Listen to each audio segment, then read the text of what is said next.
The views, opinions, and information expressed during Youth Services podcast series are solely those of individuals involved. Any recommendations or advice during the podcast is general in nature and does not replace the need to seek professional advice. If you are in need of urgent assistance, please call 000 or the Kids Helpline on 1800 55 1800.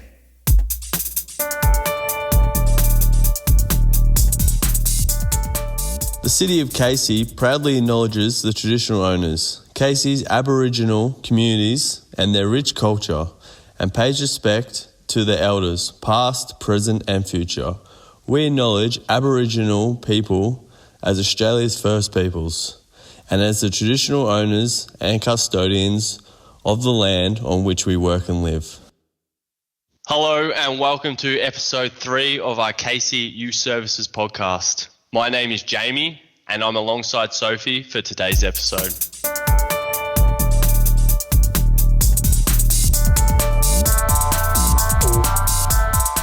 Today we have Greg joining us on the podcast. Greg is a long life student of all things health, fitness and human potential. Competitive amateur bodybuilding, personal trainer, massage therapist and nutrition coach. What is interesting about Greg's story? At the age of 9, he was told some life-changing news. A benign tumour was discovered in his brain, which resulted in Greg's vision loss. During this podcast, we're going to hear about Greg's experiences of being told this news and his new perception of the world, how he's learned to use his other senses to thrive in his career, and what advice he has for young people to overcome adversity and resilience. And we have to start the podcast by always asking the most important question, Greg. Who is your favourite superhero and why? I feel like somehow this is a bit of a loaded question. So I've got 4 tattoos and they're all superheroes. So there's that. Now, so favourite superhero, hands down, Superman. And Superman of late and quite often gets like quite a dorky sort of rap. I think it's definitely got to be Superman because, like, to me growing up, just what it meant was basically like, great quote is basically like, Superman was born Superman. When he wakes up in the morning, he's Superman.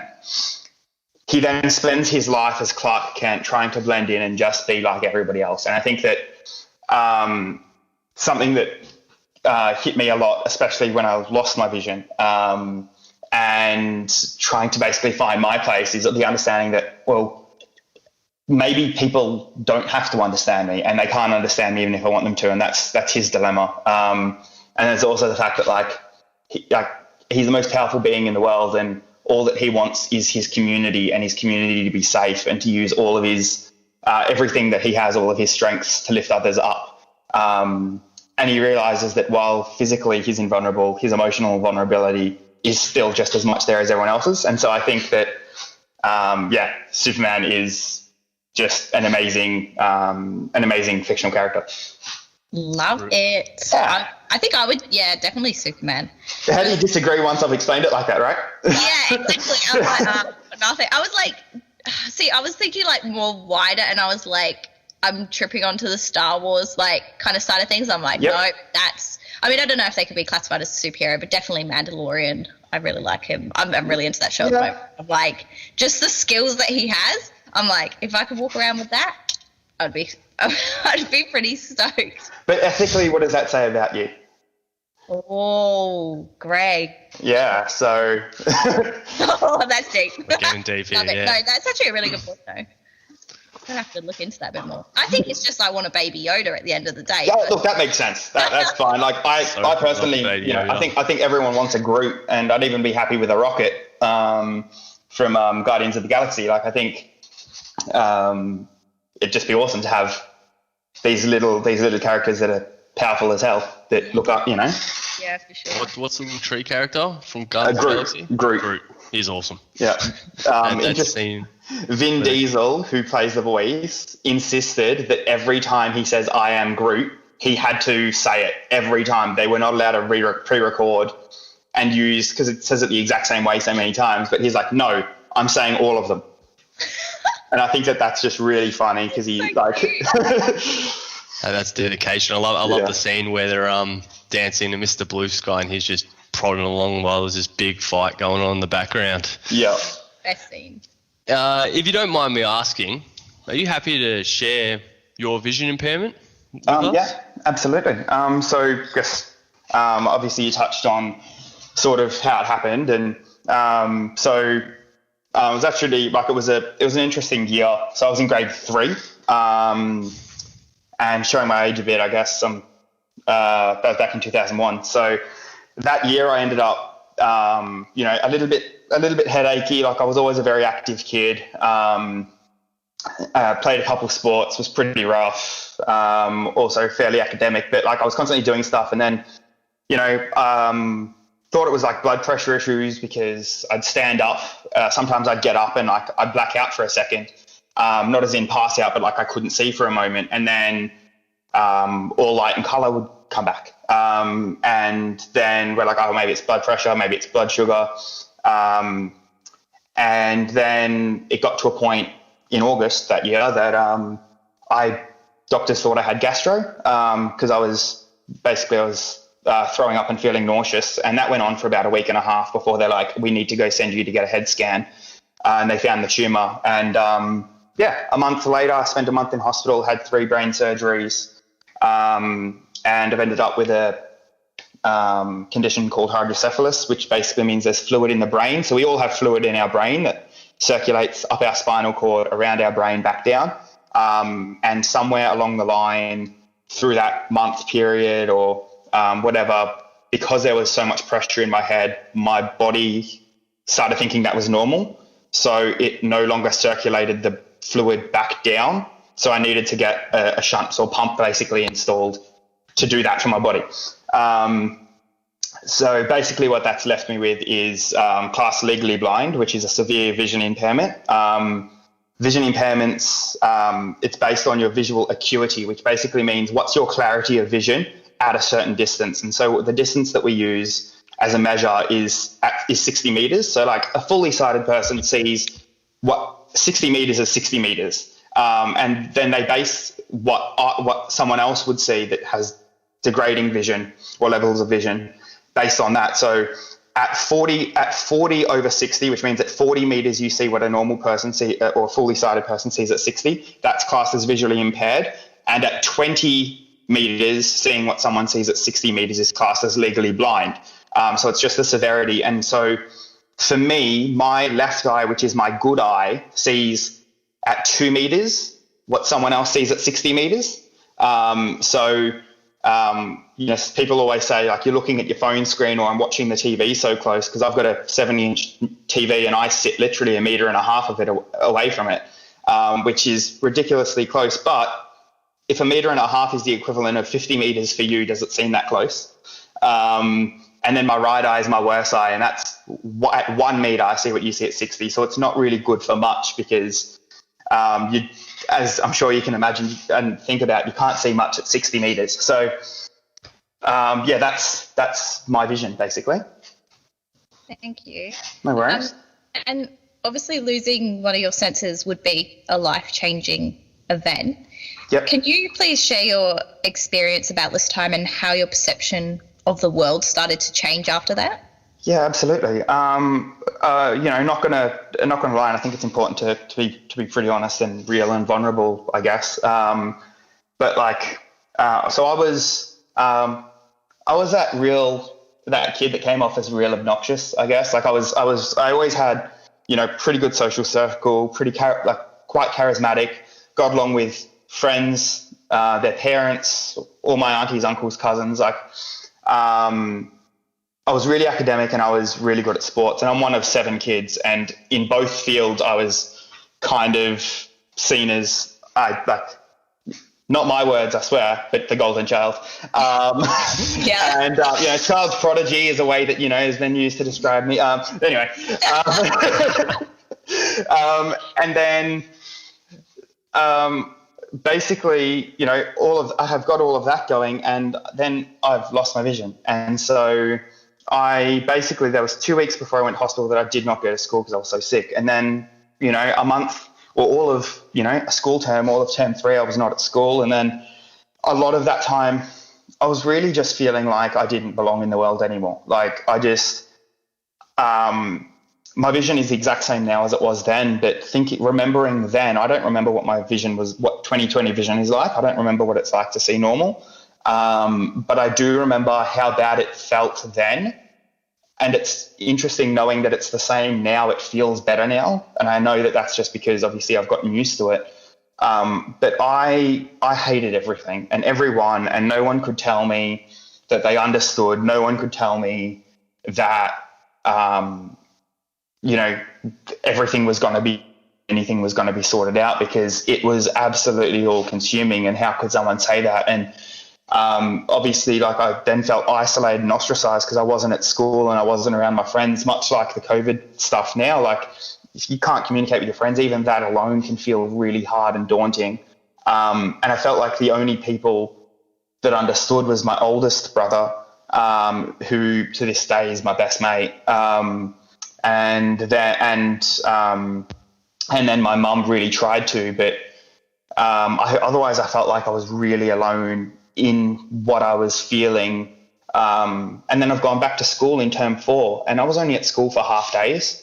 And the days that I was at school, I wasn't learning the same things because I couldn't see. And so me and the school and teaching aids and Vision Australia, amazing organisation that I wouldn't have gotten through school, honestly, without the amount of support that they give. So shout out to that organisation.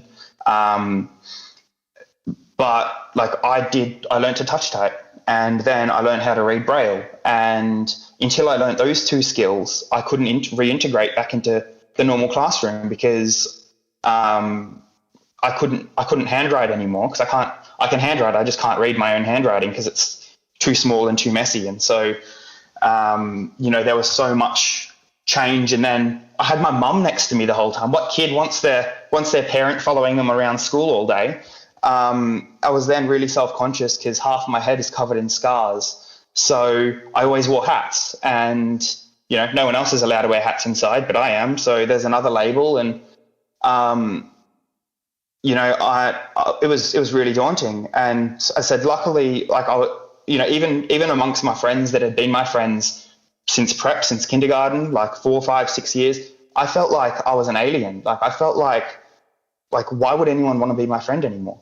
And so that was a really, really hard time to adjust. But what I really came to realize is that everyone wants to help everyone, and no one actually sees you the way that you see you. And whether that's a positive or a negative, if you think you're all that and a bag of chips and like you're the best, no one sees you that way. And if you think that you're worth nothing, people don't see you that way either. So when I really, it was probably almost, 6 or 9 months later that I started letting myself actually become friends with people. And, I got more okay with the fact that, well, this is me now, so let's just run with it. Like I've felt bad about myself long enough. Let's figure this out. And it was very stop-start, but you realize, like we mentioned Superman earlier, and I just quickly just adopted the fact that I'm like, okay, it's my superpower. No one knows how I can see. My eyes don't look straight. I'm now always going to be that weird kid. So if people don't understand any part about me, well, they already don't understand me anyway. So what does that matter?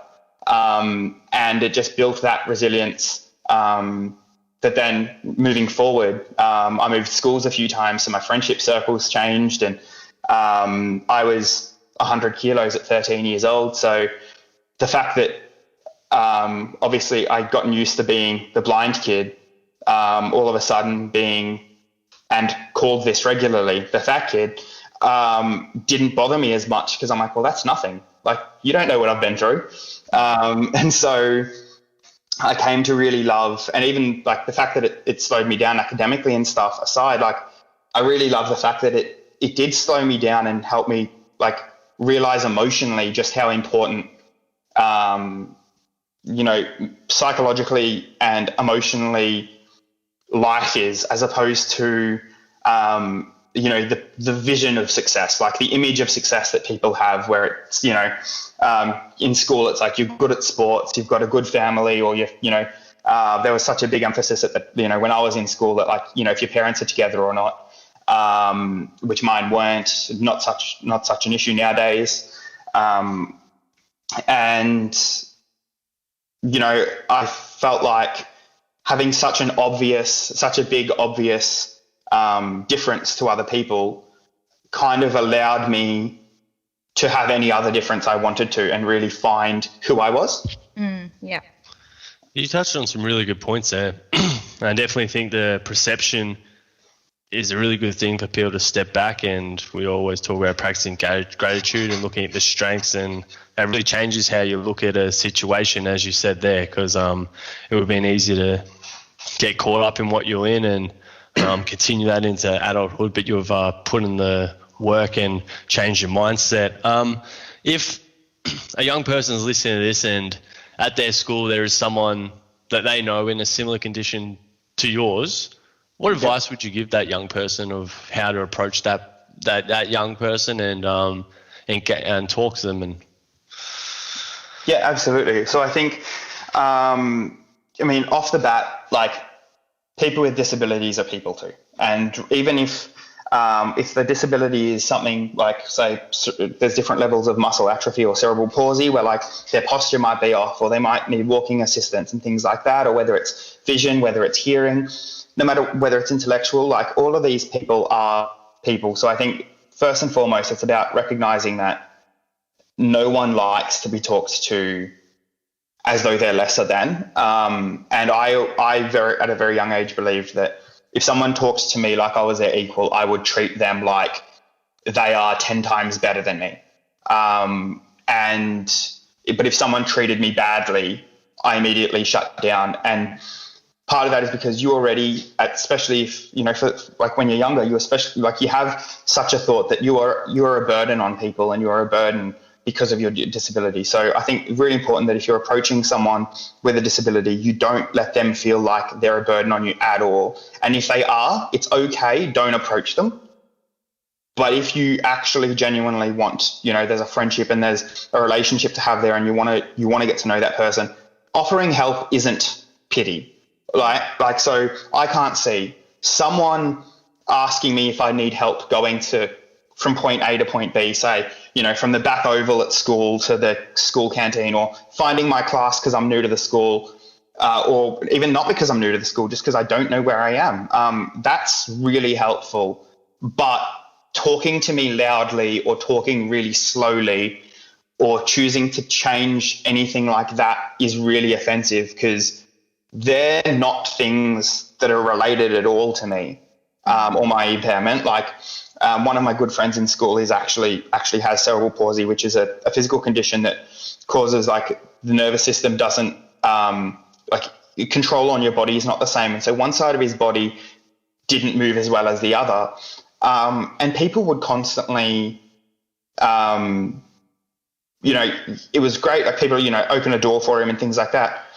But when people would make a big deal and try to move crowds out of his way and stuff like that, that's pretty humiliating, because no one wants to be the person that breaks up a conversation between friends or that impacts other people's lives. So it's one thing, make sure you're helping that person, but from a point of kindness and wanting to hang out with them, but don't do something that's going to interfere with other people's lives, because those other people are really important too. So I think it's remembering that, you need to be kind to the person with the disability, but then also you need to be kind to everyone around you at the same time.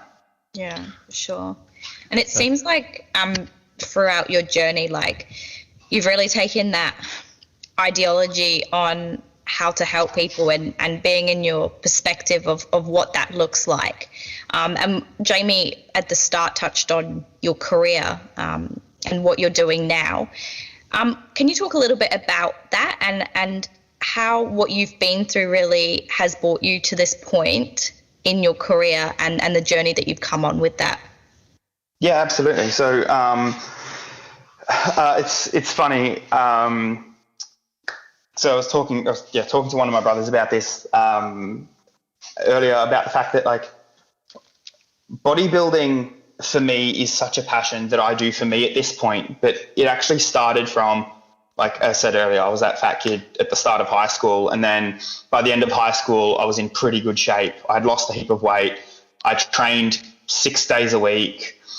And I did what I needed to do. And I realized what that did to me, confidence wise, emotionally, made me realize that, like I said, regarding my vision and the, having to face that adversity of my vision all of a sudden hardened me and made me resilient to when I did get picked on for being fat, for example, or because I'd gone through something so difficult and I'd gotten through the other side, everything else seemed less. And so what I found I loved about training in the gym was that every time you go into the gym, you're pushing yourself to exhaustion, and then you're having to push a bit harder to become better. And so it's a daily opportunity to be better and to persevere. And every time you do that, you build up your resilience and you build up your ability to push through the hard times. And because I felt that for myself, as soon as I could, I got qualified as a personal trainer. I actually started my course during year 12. Once I was a personal trainer, I felt like, okay, well, all of these massive benefits mentally, socially, emotionally that I got through what I was doing through my training, I could start impacting on other people. And then realizing very quickly, well, people are coming from this from all different ages, all different points. And so I went and did my massage, which also gave me a bunch of rehabilitation experience. So I can really work with people that have injuries or any other, physical ailment, coming at it from any angle. And then obviously the nutrition piece I wanted to learn more about. And now I'm studying nutrition psychology because the mental health piece is so important. And I mean, I've touched on that so much already, but I really want to be able to understand that and do that more. And I think, even as I said, when you asked about Superman, people are the most important thing. And so creating a community and creating a network is also a big part of what I do, and getting people to meet people. And some of the best things and the best times I have in my career is getting people to meet each other, and they're meeting in an environment of that. I've now created this artificial environment where it's such a safe place. Everyone's wanting to be better and everyone's wanting to encourage. And so the people you meet in that environment, that then sticks with them. And so when they meet that person again, if they meet in the supermarket or if they're catching up and they become good friends, or whether it's just training partners, as soon as they meet each other, they know that they just bounce positivity to each other. Yeah. And it's all about building each other up. And I think, if we can have more of that in the world and more of that in our communities, then that wins out over everything. So that's why I stay so passionate about what I do. Yeah, having something in your life which you are drawn to more than money, and it's actually something that fuels and burns you, is always going to lead you in the right way. Through your adversity and your resilience, you would have built up the ability to be positive in a lot of situations, but surely that can't be the case always. When you have hard times, what gets you through them? I think it's tough.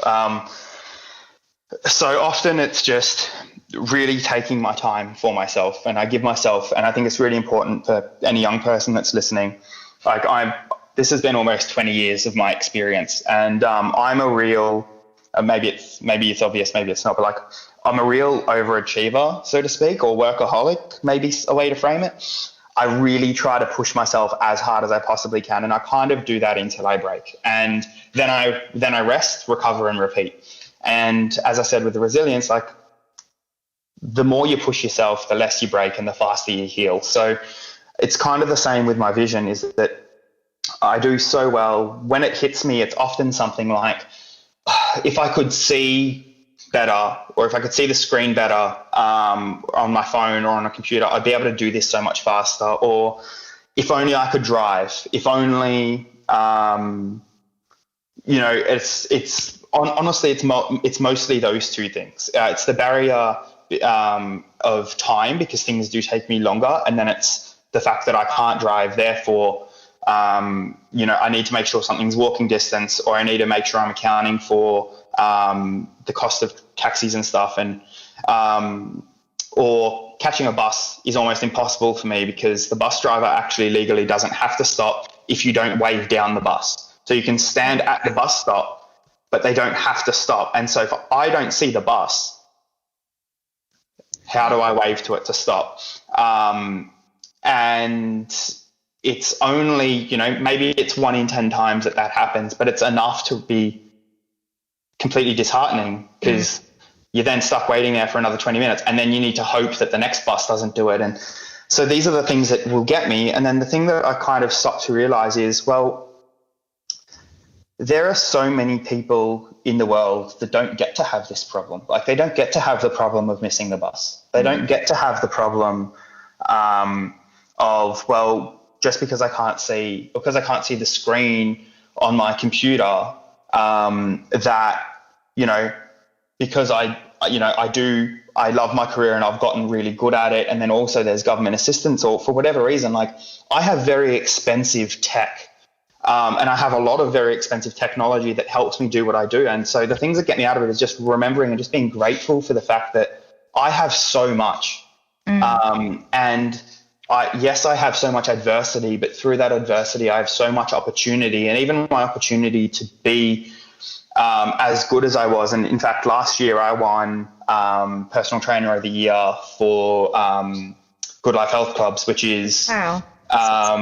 So that's for Victoria. So that's like, you know, 20 clubs, maybe 500 trainers. And I attribute my ability to do what I do and connect with people to my vision. And so I kind of snap out of it with the fact that, like, yes, I might not be able to do the things or the same things, and my world is different to everyone's, but because it's different to everyone else's, for me, it's actually better. Like, I don't know what my world would be if I was the same. Like, in my strengths, I never want to be the same. So why do I want to be the same when I feel weak and vulnerable? So that's kind of what pulls me out, is like, no, you're different and everyone's different. It's just that your difference is obvious. Yeah.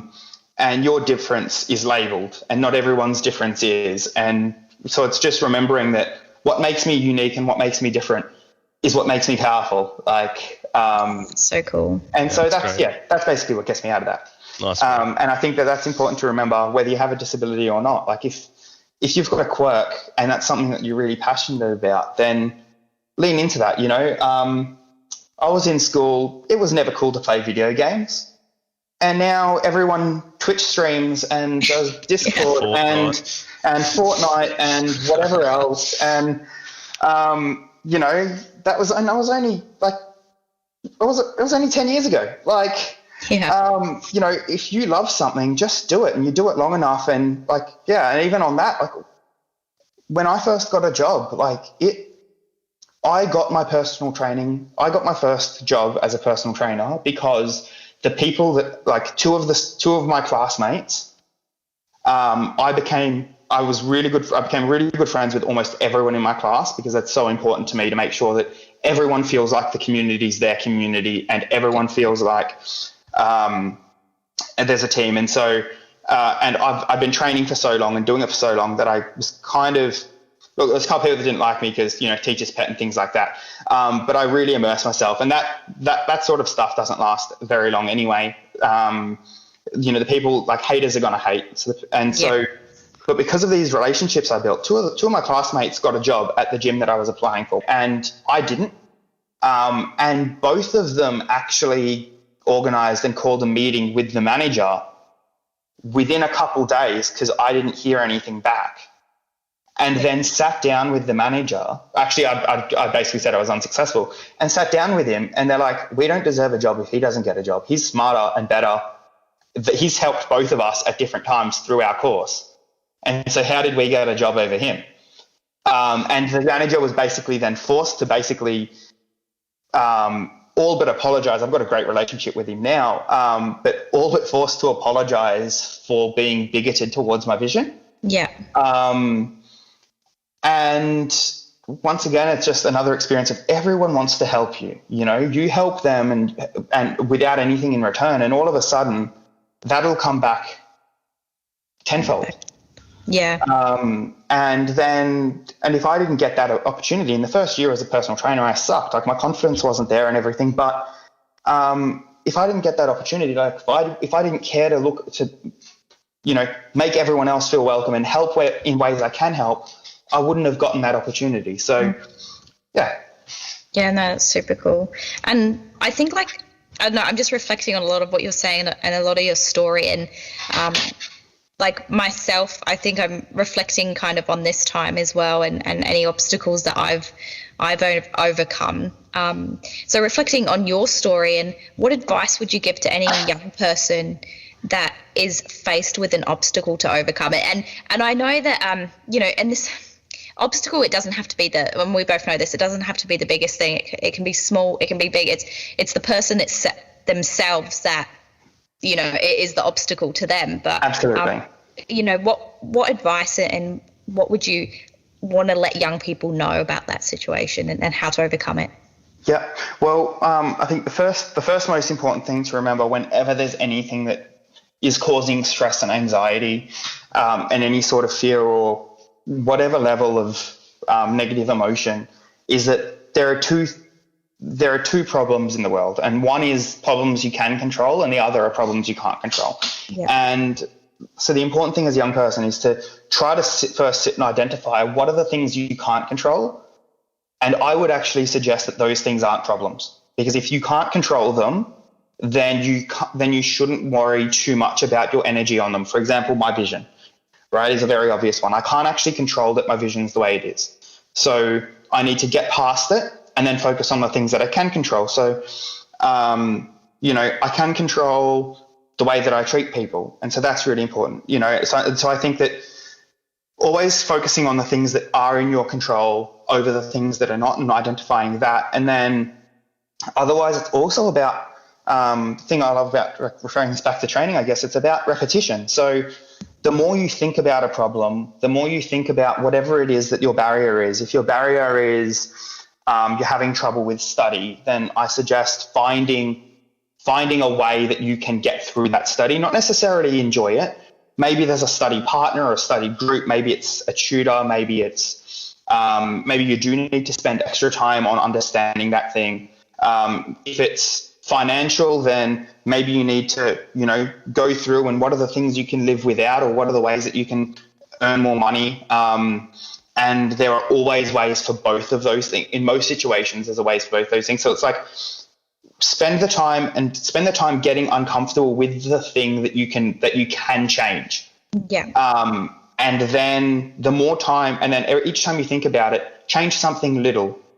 I work obviously in the health and fitness space. And so when I do someone's diet, I don't tell them, okay, you're just eating this food, because that's not helping someone actually get some change. What I'll have a conversation about is, okay, let's try to strengthen your resolve. So when you think about eating something bad, okay, I think about eating a block of chocolate. Okay, well, how about we just have a row of chocolate instead?